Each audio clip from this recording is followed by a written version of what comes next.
कत्लीसाठी आणलेल्या गायी व वासरांची शहर पोलिसांकडून मुक्तता, खाटकाच्या तावडीतून मुक्तता करून गोरक्षक समितीने गायींना दिले जीवदान। 2 जणांना पोलिसांनी घेतले ताब्यात, पोलीस ठाण्यात गुन्हा दाखल।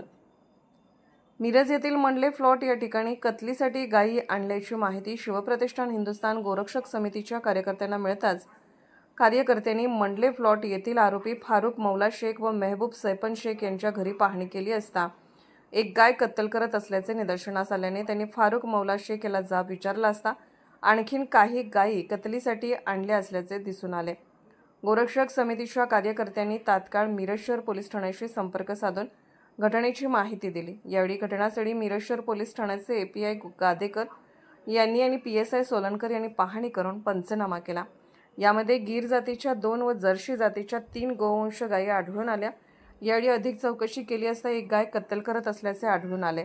कत्तल केलेल्या गायीसह सर्व गायींना सुखरूप मिरज शहर पोलीस ठाण्यात आणण्यात आले। त्यातील एक जर्सी जातीची गाय पोलीस ठाण्यातच व्याली असून एका बछड्यास तिने जन्म दिला।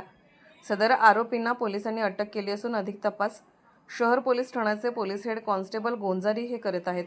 शिवप्रतिष्ठान हिंदुस्थान गोरक्षक समिती तालुका अध्यक्ष विनायकदादा माईनकर यांच्या नेतृत्वाखाली प्रमोद धुळबुळू, यशवंत मोतुगडे, राज पाटील, आदित्य देसाई, स्वप्नील गाडगीळ, सारंग गोरे, शिवराज घोसरडे, सागर झांबरे, कुमार पवार, अनिकेत सावंत आदी कार्यकर्त्यांनी गोरक्षण करीत कत्लीसाठी आणलेल्या गायीची खाटकाच्या तावडीतून सुटका करीत जीवदान दिले।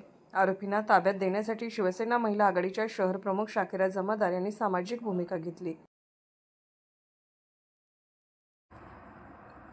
अर्धराज्य न्यूज चॅनलला लाईक करा, शेअर करा आणि सबस्क्राईब करा।